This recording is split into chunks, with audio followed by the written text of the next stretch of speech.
guy who's got knocked out losers hasn't touched the controller for half an hour or so, and this is on Plup right now because HBox is feeling good. You can see it. Yeah. Hungrybox right now with all of the momentum, all of the wind in his sails. And leading into our top 3 sets, let's give a big shout out to our fallen heroes, the rest of our top 8. All right, 7th place. Yeah, 7th place. Who we got? West Bow, and West Bowls and PPU, and my boy PPU from NorCal. Yes. Big shout outs to Mewtwo King and S2J, as well as Mango, who always puts on a show. Congratulations to everyone who's made top 8 today. Absolutely. But now we're moving on to Hungrybox versus Plup. Losers finals, we're back to 3 out of 5 territory. Right. Everything we're going to see from here forth is going to be 3 out of 5. So we are firmly in finals territory. And this is big, man. I mean, we called Plup HBox an upset. This is kind of on Plup right now to say, hey, man, don't call it an upset. That was exactly what was supposed to happen. But we talked about how those sorts of wins are a little bit harder to procure when it's 3 out of 5 instead of 2 out of 3. We saw in the winner set. So again, as a little bit of a recap, very little. Even though Sheik has great combos, kill combos on Puff. Jeez, that rest off of Phantom. Sheik has really good kill combos on Puff with grabs, but the rest is such a strong option that Plup opted to not grab at all and just go for hits. We saw a lot of really clutch. Ooh, there's a grab attempt. We saw a lot of really clutch needles, the assassin needles to take out HBox's jump and end the set prematurely on game 2. And we're already seeing Plup taking the platforms with a lot of really clean movement. With his arrows, his needles. Oh my god. Okay. That was a big open up for Hungrybox. Yeah, and Plup teched in place there. HBox was scouting out a tech to the right. Yeah. That was going to be a rest for sure. And that was that little game of chicken where Plup did not tech on the platform, and Hungrybox was right there. And once you start rolling, you have a little bit of invincibility, so you want to kind of time it where Yeah. But if you don't roll soon enough, then they can just kind of hit you. So it's a game of chicken. Yeah. Ooh, double dodge. Yep. Ooh. He kept it so simple with the recovery. He just drifted down gently. And a lot of the times people are going to wait for an air dodge there, an aerial. Plup just did nothing. It's kind of a next level thing where it's so newbie. You're just holding in back to the stage. But oh my god, what's survivability from Plup right now? Yeah. That forward probably going to close up the stop. Not a terribly difficult edge guard from Hungrybox. Oh my god, but Plup. Oh wow, just barely out of range for grab. Hungrybox with that nair. Here's the needles again. Oh wow, that back air did so much knockback. Okay. Good forward air by Plup. Yeah. Definitely not out of this. I mean, I feel like he did make a couple comebacks in the winter set. It was a 2-0. I think that every game was on Battlefield. Yeah. Yeah, I think you're right. Probably the bet in this, in this matchup is going to be like Dreamland for. There's a pretty guaranteed grab there where you're actually punishing something. We haven't seen a lot of grabs in neutral for Plup, of course, but even there, needle to jab instead of needle to grab, which is a very common setup. We're still seeing Plup, opt to use sort of more move-based, normal-based pressure than going for a move versus grab mix-up. Knowing that Puff doesn't necessarily have the best out of shield game, she's kind of gonna have to fall back on roll. Spot dodge. Oh wow. Doesn't get a reverse hit with the forward air since Plup back onto the level. That's probably not what HBox wanted. Sneaking over the forward air with a forward of his own. This Plup. This is basically that aerial position. He's able to get a little bit higher and time his aerial at the right moment. Yeah. Ooh, there's a rest. Diaz down. Or Diaz up, sorry. Yeah, kind of interesting that Hungrybox went for the rest, and interesting that Plup DI'd like that. Right, yeah. I guess it's not clear what's... Whoa.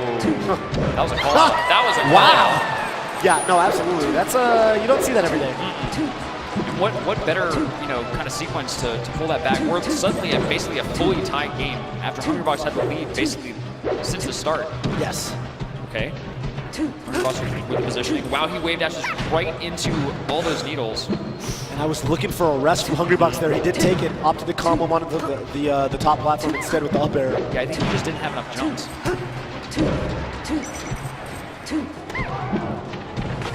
Oh, wow. I I like the crouch cancel. Great presence of mind from Hungrybox there. Yeah, I remember. I think that the EVO 2015 run of Mango was cut short by.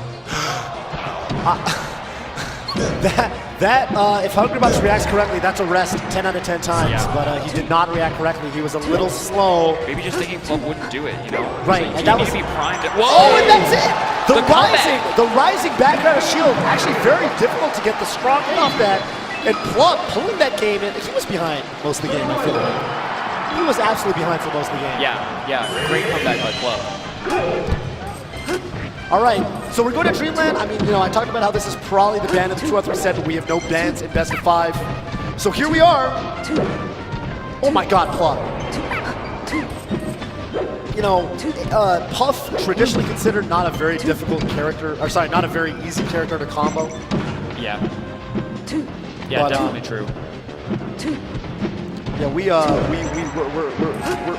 we're seeing Plup actually hitting these pretty extended lengthy combos. Oh, he went for that grab. On Hungrybox, but yeah, that's exactly what we talked about too, where, you know, if Puff gets that crouch on the grab and then reacts properly, all you gotta do is press the B button, that's a dead Sheik. Dead Sheik, dead Marth, dead Falcon. Yeah, great bait. Okay. Wow, nice nair, but Dreamland so big, you know, there's no ban, so we're ending up on Dreamland here, where before we went back to Battlefield. Gonna be hard for Plup to get this KO. Oh, and Hungrybox might run away with it. Oh, is that down angle forward tilt? I feel like I've never seen that before. And Plup able to make it happen.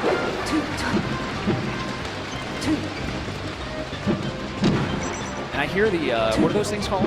I have no idea. The Thunder Sticks. I hear them coming from the crowd. Are they called Thunder Sticks? I think so. Sick. I may have made that That's up. a super cool name. No, that's what I would call them too. Yeah.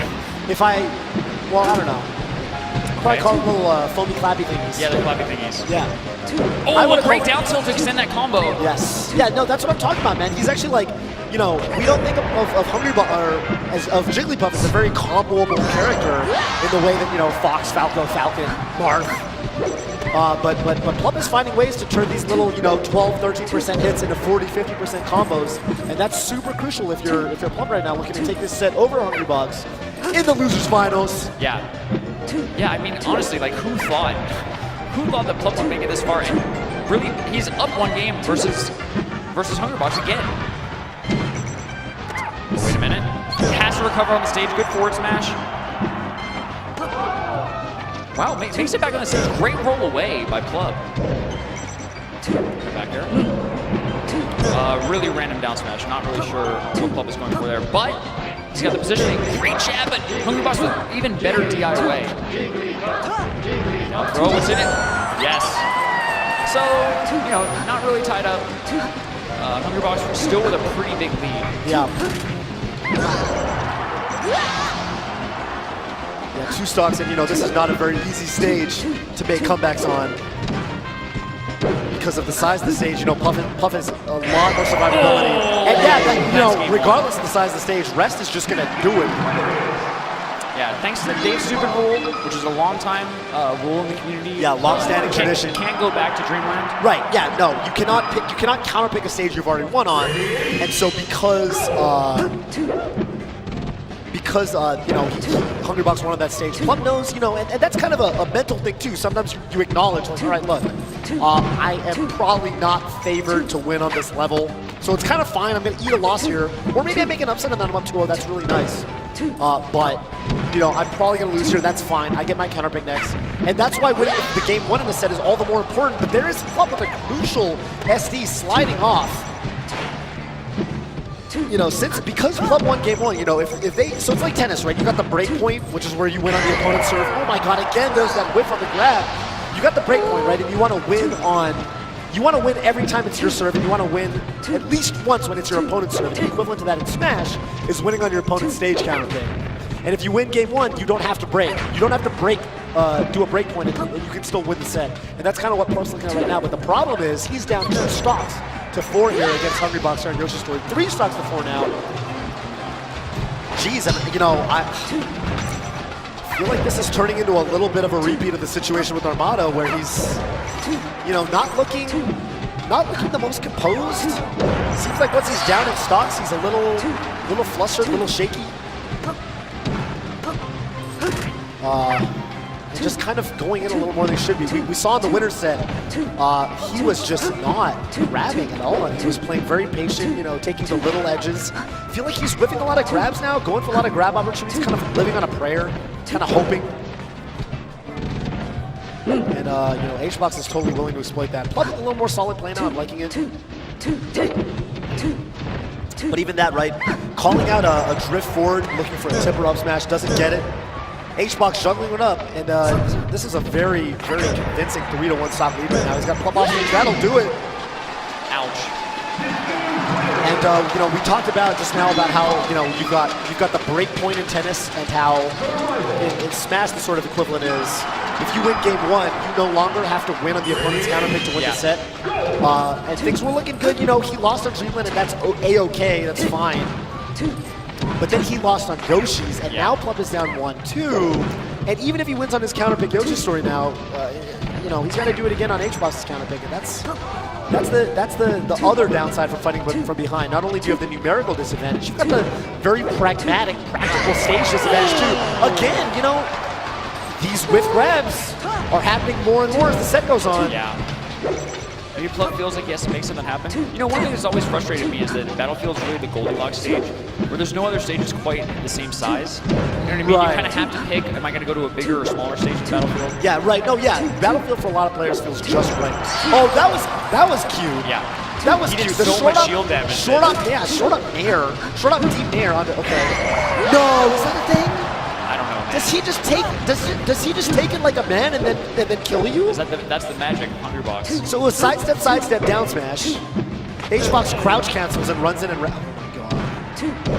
Oh, that was wow, cute. what even happened there? How did you pop him up? Nair? No, it's nair up air. Nair not considered a combo move, by the way, but it's just out of there. Yeah, HBox just out of there for the up air. Did you see how quickly he used turnaround able to grab that ledge, by the way? I did. That was like pretty bonkers considering the situation. I'm actually so impressed by like the, you know, these top 8 players, and they actually really keep to play. Even in the Mandalay Bay, this gigantic stadium. Right, Still which we're not used to. Sick tech. Yeah, these absolutely. players. All right, and now, you know, this is a percent. You know, we saw it 0%. Yeah, sure. You down smash Puff. I guess you get your rest off. That's really bad. But, you know, at this percent, if you get a down smash on a crouching Puff, you're safe.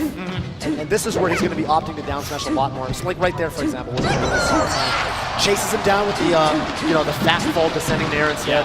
Actually, pretty tricky to execute because with Sheik you have to do the fast fall and then the aerial, which is a movement that you don't actually do very often in Melee. It's not a common thing to fast fall and then aerial. Usually you aerial and then fast fall.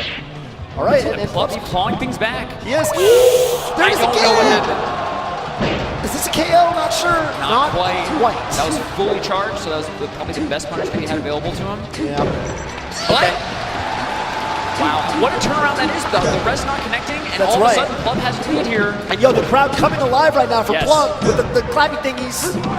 And honestly, like, who would have thought these are basically longtime teammates, people who have known each other forever and ever. Oh yeah, and they've won their fair share of doubles tournaments. Yeah. You know. Oh my God, was that either fluff jump up air or hard read? And triple spot dodge. I Gets him out of dodge. I love triple spot. Did you mean to do that? Me? Yeah, the rhyme. You poet, you didn't know Oh, it? no, I didn't. It's not even really a rhyme. It's one of those fraudulent rhymes. Oh, this is right. Dodge. Yeah. All right. You know that Hungrybox can take. You know that Hungrybox can take the stock at any. Oh! He does it! One up tilt, and Hungrybox capitalizes, tearing a path through the losers bracket. We sent the losers at the very, very start of this top 8. By Plup himself. Yes, and right, exactly. That's a third place finish for Plup. Yep. Working his way through winners, reaching winners finals, losing only to the top 2 placers, Armada and Hungrybox, who will now be facing off in the grand finals of EVO 2016. It's like we're back in 2015, where almost every grand finals is Armada Hungrybox. Yes. Here we are. We're going to see them duke it out one more time. Usually, when faced against Hungrybox, Armada switches to his trusty fox. Yep. Yeah. I mean, Peach Puff considered a really rough matchup. No, not great. There's a lot of choice words Armada has used. Yeah, that's true. to sort of describe his frustration.